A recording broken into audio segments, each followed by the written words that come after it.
All right, here's our overtime panel. The world's great astrophysicist and #1 best-selling author of Merlin's Tour of the Universe, Neil deGrasse Tyson.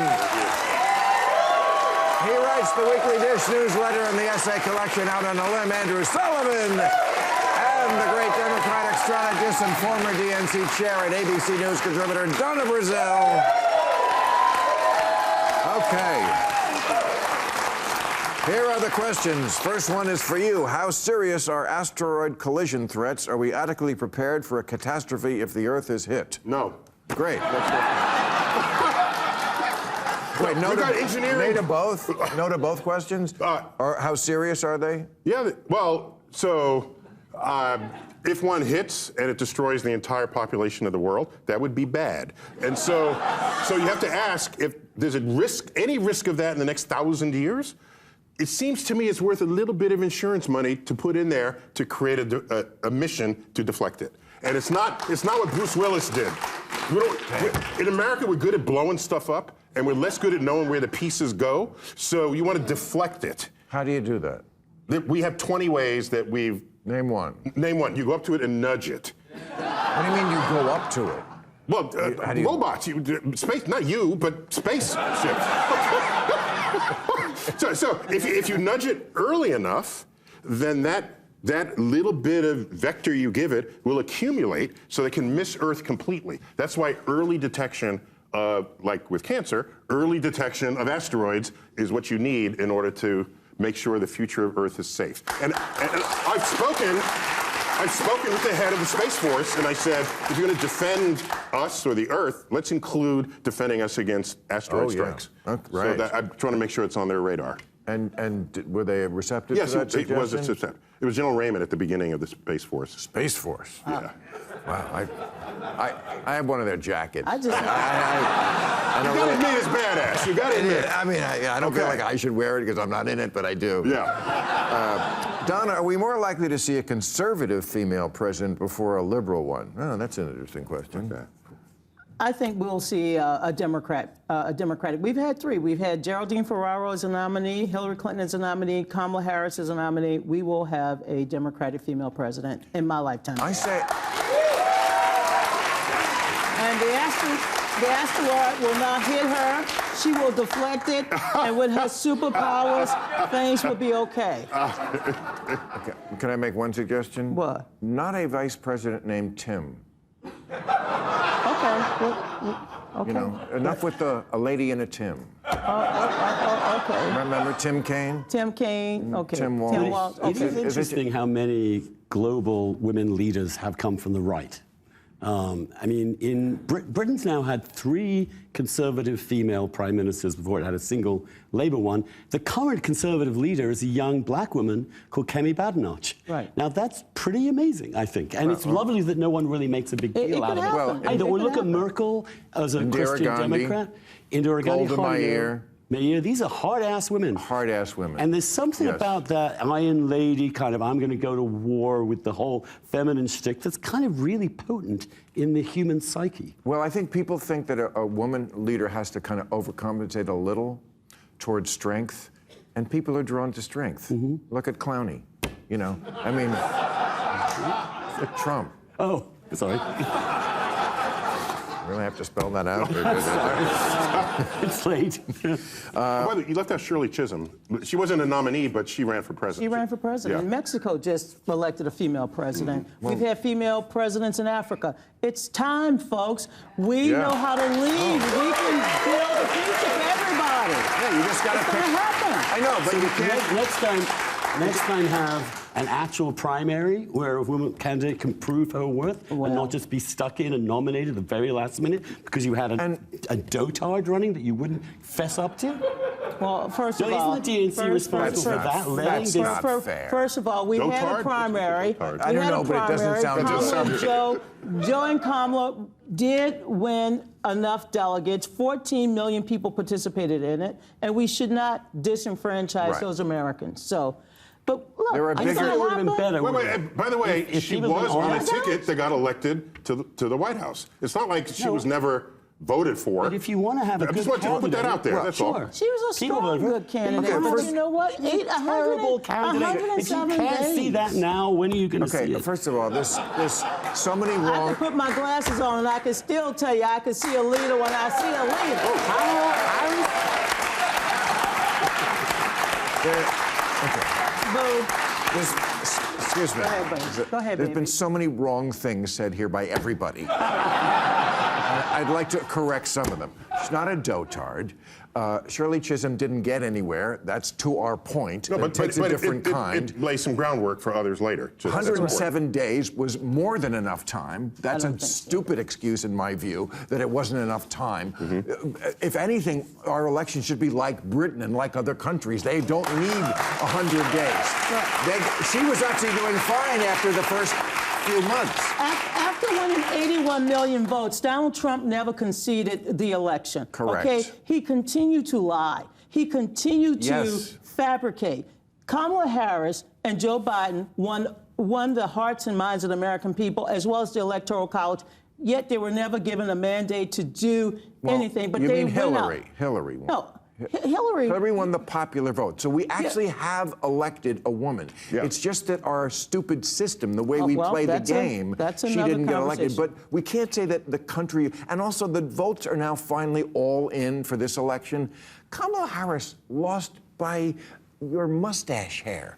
That like this much, it's so close. Always. So, right. You know, Bill, But you said everyone at the table said something false. What did you say that was false? nothing.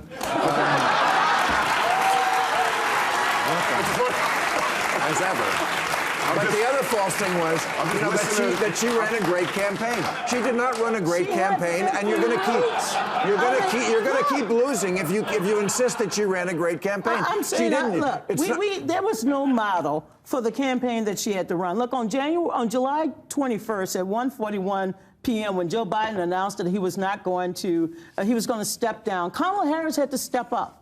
Now, what other Democrat could have stepped up in that period of time? We're not arguing about that. All right, We're well arguing the then- campaign she ran. They How asked do her we- what she would do differently. She said, I can't think of anything. That's terrible. How do She we did not- trust a party that was telling us with a straight face that Joe Biden could be president for 4 more years without any problem whatsoever? That's what the Democrats were telling us. Well, It was a that's- massive lie. We saw through it. Everyone saw through it. Did you see him this week? Could mean, you imagine God. if we were just starting on the next term? That was First not. of all, wandered off happy into the birthday, Joe Brazilian Biden. rainforest. Happy birthday. Joe Biden turned 82 this week. All right. And Bill, I hope you're still kicking ass at 82. I will be I right hope here so. at this panel And I'm with gonna be you right, people I'm specifically. gonna be right with you, honey. I hope you will. All right. What does the panel think of Ellen leaving the country? Oh, this I find so fascinating because first Ellen is canceled by the left. I mean, she said I was kicked out of show business. That wasn't from the right. That was because she had a toxic workplace and all the things that the people are. So then Trump so she's canceled by the left in her country, but then she's leaving the country because the right got elected. I'm just asking about that. It doesn't completely compute, right? Did she sell her Do you house? think she's really going to leave? Yes, the country? she's already there. Where? And she announced it. Where's she going, England, Camp? Cotswold, England. Yeah. Ooh. Yeah. I don't know. No. I know. I've met her mother, and I don't think she would have agreed with that. The mother is very down to earth. Her mother. She's always lived in L.A., right? And Yes. now she's in the Cotswolds. I give it like 4 months. Why? Is it boring there? And by the way, you heard Fareed Zakaria report that the GDP per capita of the UK, if it were a state of the United States, would be 51st. Right. And so there's a very big difference between living in the United States and living anywhere else in the world. Best So of times, right. But if you I have- think she's overreacting. But if you have money, Okay. every place is good. Right? I don't know.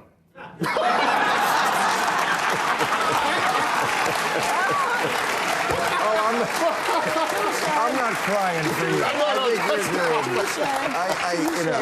Right. What's your speaking fee? Probably. Yeah. It's what their normal salary Maybe is. she'll come back home for the holidays. We don't know. No. I'm just saying. How soon could Elon Musk realistically send humans to Mars? Oh, another good question. I have strong views on that. My read of the history of space exploration is such that we do big, expensive things only when it's geopolitically expedient, such as we feel threatened by an enemy. And so for him to just say, let's go to Mars because it's the next thing to do, what does that venture capitalist meeting look like? So, Elon, what do you want to do? I want to go to Mars. How much will it cost? $1 trillion. Is it safe? No, people will probably die. What's the return on the investment? Nothing. That's a 5-minute meeting, and it doesn't happen. So we agree. I'm not for going to Mars. Okay, wait. I got nothing against Mars.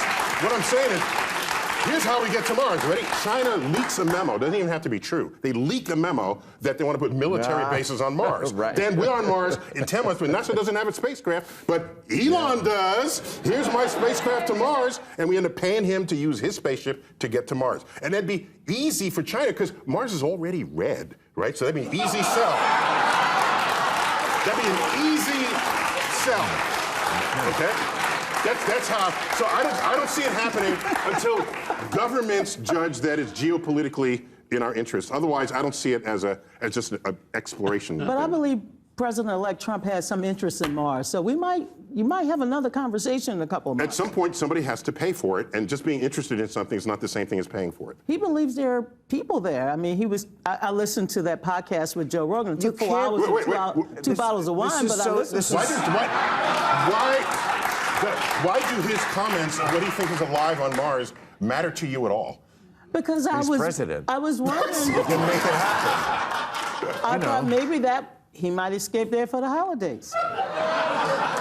You know, you got me stuck on the damn holidays but now. The point is, you can't live on Mars. I've said this so many times. How badly would we have to rat fuck Earth? Yeah. Before it was worse than a place that's 200 below zero. Yeah. With no air. I'm with you. No water. With 6 months. Preach it.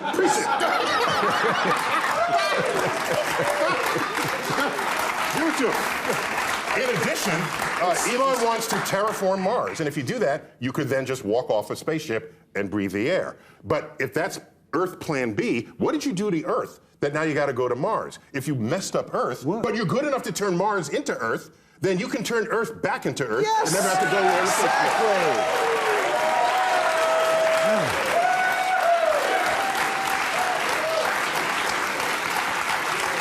Mars right here. Oh, yeah. Come on, you're going to have that alignment party. I know. It's going to be like a giddy freak-off. It's going to be great. Oh, are you kidding when they align? Okay, you guys, what do you think of the fact that the gays and the Jews stuck with the Democrats? Gays voted for Kamala 84%. And Jews, 79%. It's interesting because there was so much talk about defection from those groups, and they came home. Those two groups came home to the Democrats. Well, we don't really know how gays voted. Well, they said 84%. No, that's how GLBTQIA plus people voted. So that includes a whole bunch, the vast majority, 40% of that are bisexual women, many of whom are in relationships with straight guys. So we don't know. I'm sure it was a big majority. I'm not sure including a big bunch of young women in that will distort it somewhat. I wish we could have polling of gay men and lesbians. Why can't we? Why are we now forced into this bleh of all these other numbers? If we don't have polling of them, how do you present those statistics of who bisexual women sleep with? How do you even know that if you're saying we don't have polls of them? Well, I said they were bisexual, many of whom are in straight relationships, because you actually had polling of... Oh, you did have polling. LGBT. Okay, you said there wasn't polling. I was just trying to understand. Well, there was as I a have a subsection simple of that. answer. Yes. There's a lot of polling in the gay community. We'll take it.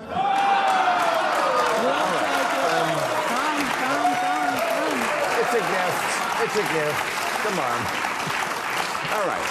We have a party to get to. Can I make one more point here? Please. You can make all the points you want. Thank you. I've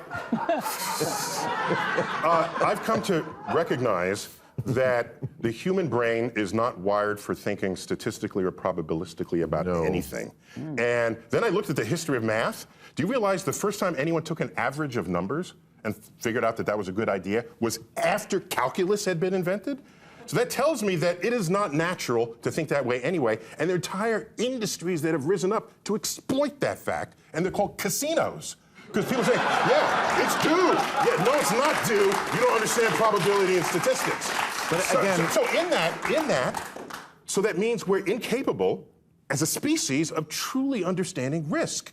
And this goes to like vaccines, okay? I don't want to like poke the bear here, but what I'm saying is, the bear believes in vaccines, just being skeptical of all medical interventions, as everyone should. well, except 99 out of 100 medical interventions, you're not saying, I need a second opinion. If you have tuberculosis, you don't need a second opinion. If you have polyps in your colon... It's not close to 99%. It's easily 99%. It is not. If you break a femur, you don't get a second opinion on that. I agree, but that's not most things that happen to people. Lots of things that happen to people, and I'm thrilled that you don't have this happen in your life, but and I hope you never do. But trust me, most people at a certain point in their life will need a second opinion. The second opinion, yes, but that's after you've been through 99 other. I'm trying to put credit back to doctors, where our life expectancy is 3 times what it was 150 years ago. And everyone before 150 years ago but lower than the rest organic. And half of them died before they were 35. Yeah, science matters. Of course it does. But sometimes you don't sound that way. That's what worries me. Well, actually, you're the guy.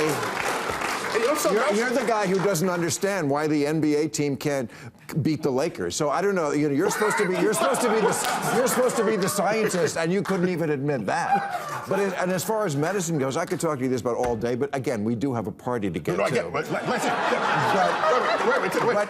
This is not your field. You're not a doctor. No, but I'm a scientist. Excuse me. Yeah, that's not a doctor. No, hold on. That's not a doctor. I'm a scientist who knows probability and statistics. When I get a goiter on Uranus, I'll call you. No, don't call me. But when it's time to assess risk, that's something that comes out of the world of probability and statistics, and scientists are trained in that. And so there's a documentary on PBS.org right now that talks about what it means to accept a risk, or to, like in a vaccine. If you don't want to get a vaccine, that's like walking around with a baseball bat, fine. But if you hit someone with it, that's bad. There's a social contract to not infect other people. He's into the science moment. I'm ready to drink wine. Thank you, everybody.